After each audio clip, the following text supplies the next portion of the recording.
श्रीहरी भगवान श्रीकृष्ण कंसाचा अत्याचार. ज्या दिवशी श्रीकृष्ण पृथ्वीवरून गोलकधामात गेले त्याच दिवसापासून कलियुगाची सुरुवात झाली. भगवान श्रीकृष्णाचा अवतार होऊन 5000हून अधिक वर्ष झाली आहेत. त्यावेळी मथुरेचा राजा उग्रसेन होता. त्याचा मोठा मुलगा कंस खूप शक्तिशाली तसेच निर्दयी स्वभावाचा होता. देशामध्ये जितके अन्यायी आणि अत्याचारी राजा होते त्यांच्याशी त्याने मैत्री केली होती. बरेचसे राक्षस त्याचे सेवक आणि सल्लागार झाले होते. जो वाईट लोकांच्या संगतीत राहतो तो वाईट होतो. धर्मात्मा राजा उग्रसेनचा पुत्र असूनही कंस अधर्मी आणि अन्यायी झाला होता. उग्रसेनच्या भावाचे नाव देवक होते. देवकाची धाकटी मुलगी देवकीचा विवाह वसुदेवाशी झाला. कंसाचे आपली चुलत बहीण देवकीवर खूप प्रेम होते. जेव्हा विवाह झाल्यावर वसुदेव देवकीबरोबर रथात बसून आपल्या घरी जाऊ लागला तेव्हा आपल्या छोट्या बहिणीच्या प्रेमामुळे कंस स्वतःच त्या रथाचा सारथी झाला.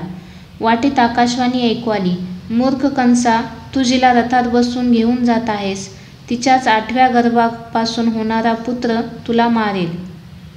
कंस आकाशवाणी ऐकताच क्रोधित झाला. त्याने देवकीचे केस पकडले आणि तिला मारण्यासाठी तलवार उपसली. वसुदेवाने कंसाला समजावले, बघ बाबा, जेव्हा मृत्यू येणार असेल तेव्हा येईलच. मृत्यूशिवाय कोणीही कोणाला मारू शकत नाही. तू आपल्या बहिणीला मारून पाप करू नकोस. पाप करणाऱ्याची लोक निंदा करतात आणि तो नरकात जातो. कंस खूप निर्दयी आणि पापी होता. वसुदेवाच्या उपदेशाचा त्याच्यावर काहीही प्रभाव पडला नाही. तो म्हणाला, मी हिलाच मारून टाकतो, मग मला मारणारा हिचा पुत्र कसा जन्माला येईल. वसुदेवाने पाहिले की कंस समजाविण्याने ऐकत नाही. तेव्हा तो म्हणाला, तुझ्या या बहिणीने तर काहीही अपराध केलेला नाही आणि हिच्यापासून तुला काही धोका देखील नाही. तुला धोका तर हिच्या मुलापासून आहे.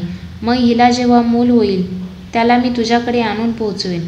कंसाने वसुदेवाचे म्हणणे ऐकले. तो घरी परतला. काही काळाने जेव्हा देवकीला पहिला पुत्र झाला तेव्हा जन्मताच त्या बाळाला वसुदेव कंसाकडे घेऊन गेला. आपल्याच मुलाला कोणा निर्दयी पापी व्यक्तीकडे मारण्यासाठी आपल्याच हाताने पोहोचवणे ही किती दुःखाची गोष्ट आहे.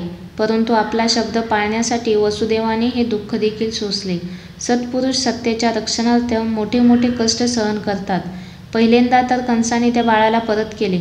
परंतु नारद मुनीची इच्छा होती की भगवंताचा अवतार लवकर होवो. जेव्हा दुष्ट लोक खूप पाप करतात आणि भगवंताच्या भक्तांना त्रास देतात तेव्हा भगवंत अवतार घेतो. यासाठी नारद मुनींनी गोलचक्रावर 8 रेघा काढून कंसाला मोजण्यास सांगितल्या. कंस जेथून मोजत असे त्याच्या जवळची रेघ 8वी होत असे. यामुळे कंसाला वाटू लागले की या प्रकारे तर देवकीचा प्रत्येक पुत्र 8वा म्हणता येईल.